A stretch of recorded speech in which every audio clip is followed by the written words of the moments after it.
Akhir-akhir ini gue sedang merasakan bahwa finansial gue cukup menurun. Ini disebabkan karena ada banyak pengeluaran-pengeluaran yang ternyata nggak perlu-perlu banget untuk gue keluarin, tapi gue keluarin. Dan pada akhirnya, gue jadi nggak bisa nabung aja nggak bisa, gimana gue mau invest. Waktu awal-awal gue kira, ngapain sih gue bikin financial planning, kayaknya nggak penting deh.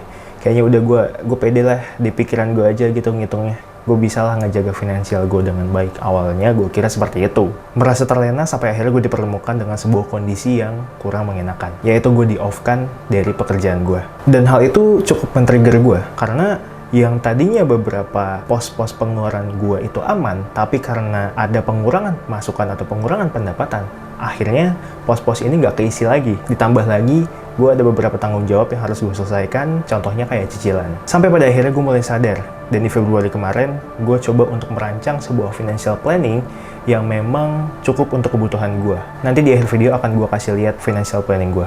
Dan sekarang, gue mau ngasih tau ke kalian semua, impact positif yang gue dapatkan selama gue menjalankan financial planning dengan baik dan konsisten. Yang pertama, gue jadi tahu kemana aja nih uang gue masuk dan juga keluar. Dari yang sebelum gue nggak tahu kemana masuk dan keluar uang gue, ya lu bayangin aja, uang udah masuk, terus tiba-tiba menurun drastis. Gue nggak tahu, udah gue keluarin aja tuh uang. Dengan adanya financial planning ini, pada akhirnya gue jadi tahu, gue jadi paham kemanakah uang gue keluar. Dan hasil dari financial planning ini, hasil dari pencatatan gue setiap hari, ini menjadi analisa gue bahwa uang yang keluar itu arahnya kemana aja. Karena kelihatan tuh, kayak waktu 2 bulan yang lalu contohnya, gue ada pengeluaran hanya untuk ngopi, itu sebesar 600.000. Walaupun sebenarnya kondisi tersebut didukung dengan produktivitas gue yang meningkat, karena gue datang ke kafe untuk mengerjakan pekerjaan. Tapi, ya 600.000 itu uang ya. So, dengan adanya financial planning ini, gue jadi tahu kemana arah uang gue masuk dan keluar. Kedua, semakin ketat untuk memilih yang mana keinginan, yang mana kebutuhan. Lu pernah nggak ada di posisi kayak gini? Pasti pernah sih. Lu ada sebuah keinginan dan juga kebutuhan, tapi susah tuh untuk ngebedainnya. Dengan adanya financial planning ini, dengan gue mendata semua pemasukan dan pengeluaran gue menganalisa, gue jadi tahu, oh ini ternyata keinginan, oh ini ternyata kebutuhan. Gue mengutamakannya kebutuhan. Pasti akan kelihatan, yang mana keinginan, yang mana kebutuhan pasti akan kelihatan. Karena biasanya ketika lo pengen beli nih sebuah barang atas dasar sebuah keinginan, itu biasanya kelihatan di dalam sebulan. Oh, pengeluaran lo cukup menurun drastis. Cepet tuh turunnya. Tapi ketika lo pengeluarannya diatur dan lo mengutamakan kebutuhan, oh mungkin kelihatannya sama. Turun juga nih, tapi mungkin nggak signifikan. Cuman, kalau memang itu sudah menjadi kebutuhan lo, artinya ada sebuah nilai atau value yang masuk ke dalam diri lo. Dan mungkin itu dapat membantu finansial lo untuk kedepannya. Yang ketiga, lo bakalan jauh lebih siap untuk menghadapi kondisi finansial lo ke depannya. Buat lo yang ngomong-ngomong soal financial freedom, lo mending stop deh. Lo udah ukur belum berapa batas pengeluaran dalam sebulan? Lo udah tahu belum batas atas lo tuh sampai mana? Kalau belum, lo mending gak usah ngomongin financial freedom. Walaupun pengalaman gue baru sedikit, walaupun gue baru mulai untuk peduli dengan kondisi finansial gue, tapi setidaknya gue udah one step untuk menuju ke sana. Kenapa?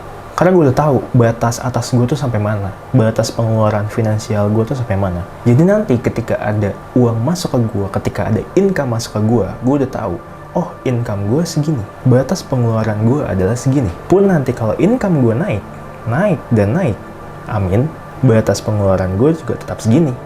Istilahnya jangan gengsi lah. Sisanya kemana? Gue bisa alihin ke tabungan atau ke investasi. So, ayo nih, kita peduli sama finansial kita. Masuknya sehat, keluarnya juga sehat. Pokoknya jangan rakus deh buat konsumsi. Kalau misalnya lu terlalu rakus, lu terlalu banyak keinginan, nanti yang ada yang rakus adalah raga lu, jiwa lu, dan pikiran lu. Yang pada akhirnya lu akan menghalalkan segala cara untuk memenuhi keinginan lu. Ya, lu pinjaman online, yang lu juga nggak bisa balikin. Lu judi, yang duitnya juga nggak tahu kemana. Dan yang paling parah lagi, ya lu bisa jadi koruptor. Selama di negara ini, di negara Indonesia, kalau masyarakat sipilnya masih banyak yang rakus, masih banyak yang mengutamakan gengsi, congratulations, kita nggak akan putus dari rantai korupsi. So, kalau lo peduli, lo jaga finansial lo. Nah, seperti yang tadi gue bilang, gue akan tunjukin financial planning yang udah gue buat sesuai dengan kebutuhan gue. Oke, jadi gue pengen nunjukin ini ada template financial planning yang udah gue buat dan sesuai dengan kebutuhan gue. Jadi, ini ada real time pengeluarannya. Gue bisa tulis ini pengeluaran gue di sini semua. Terus ada perhitungannya juga, semua udah gue rumusin. Ini ada rangkumannya, sehat atau enggak pengeluaran lo atau pemasukan lo, sama ada tabungan. Nah sekarang gue pengen contohin gimana kalau gue lagi ngisi nih. Contoh misalnya saldo awal gue 5 juta. Oke. Nah terus habis itu gue ada biaya misalnya listrik rumah 500.000, terus juga bensin motor sebulan 500.000, sama service motor kasih nyokap. Oke. Nah terus misalnya di sini gue beli baju 1. Terus habis itu gue ada tabungan investasi nih di reksadana. Gue naruh lah misalnya contoh 500.000. 500.000. Nah, gue ada sedekah 250.000. Terus di sini ada expense yang memang lu keluarin setiap harinya, karena menurut gue yang ngopi dan jajan makan di luar itu adalah expense yang akan lu keluarin setiap hari. Dan di sini ada unexpected expense yang mungkin akan lu taruh untuk beberapa pengeluaran yang memang nggak ada dalam pikiran lu gitu, kayak oke nih nggak terduga nih. Tuh contohnya gini deh, gue coba kasih ya. Nah ini ada contoh uang damai tilang gitu kan, kayak uang damai 200.000. Contoh, nggak boleh tuh sebenarnya. Lanjut lagi, contoh ada uang makan di luar misalnya. Nasi goreng, gue beli nasi goreng Kebon Sirih 50.000 tuh harganya. Sadar minum kopi, 15.000. Nah misalnya ini gue tiap hari gitu kan, minum kopi tiap hari, makan nasi goreng. Nah ini pokoknya lo sesuaiin aja lah isinya seperti apa. Nah ketika udah selesai semua, sama ini gue masukin cicilan 1 juta. Dah, setelah lu masukin semua data-data dalam sebulan, ini akan terekap. Pengeluaran lu 4,3, sisa saldo lu 690. Dan dari sini kita masukin ke rangkuman finansial. Udah otomatis. Nah, udah otomatis masuk ke sini. Ternyata priority expense gue banyak banget nih. Gitu. Di 3,71%. Another expense-nya itu ada total happiness sama unexpected, itu di 16%. Sama ini total saving-nya di 11,60%. Nah, di sini lu bisa lihat performa pengeluaran lu, dan lu bisa lihat sehat atau enggak. Kayak misal contoh, ini kurang sehat. Kenapa? Karena harusnya total saving ini itu di angka 20%. Priority expense, another expense, pokoknya rule-nya itu 50, 30, 20. Itu untuk pengeluaran priority 50, another expense 30, sama total savingnya 20. Nah, terus untuk tabungan, nah di sini masuk nih total savingnya. Investasi reksadana 500.000. Contoh, gue cek lagi dulu selanjutnya, tabungan. Nah, ini udah langsung kerekap nih, masuk 500.000 reksadana gitu. Nah, biasanya setelah udah semua gue rekap dalam 1 bulan, gue bisa menemukan sebuah konklusi. Tuh, kalau ini sebenarnya kegedean, karena gue naruh di sini gede-gede banget ya, nggak sesuai. Jadi setelah gue setting ini selama sebulan, gue langsung analisa, gue terlalu banyak nih, mungkin makan di luar terlalu banyak. Mungkin gue bayar ini kok bisa gede banget ya. Kok ini bisa gede banget ya bayar ini. Dan setelah udah keluar, gue bisa tahu batas atas gue tuh berapa, sehingga gue bisa nyusun financial strategy. Nah ini gue tulis aja nih asal nih.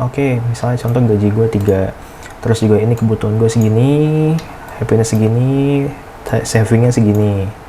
Gue bisa tahu, pengeluaran gue dalam sebulan pokoknya segini, 2,9 atau mungkin 3 juta. Mungkin 3 juta gitu ya. Nah, nanti kalau misalnya income gue bertambah, contoh misalnya gue dapet rezeki 3 juta. Terus di sini sisa uang gue kan jadinya banyak banget. Jadi batas pengeluaran gue udah segini, udah segitu. Sisa uangnya bisa gue alihin untuk tabungan atau untuk investasi atau mungkin untuk sedekah. Yang terpenting performance-nya. Di strategi gue performance-nya kayak gini nih.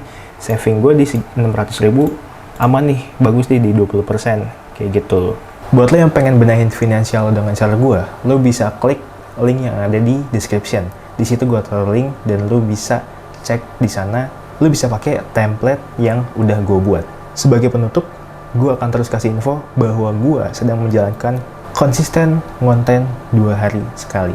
Gue nggak peduli ramai atau enggak, gue nggak peduli banyak yang nonton atau enggak. Yang penting adalah gue bisa konsisten 2 hari sekali upload video di YouTube.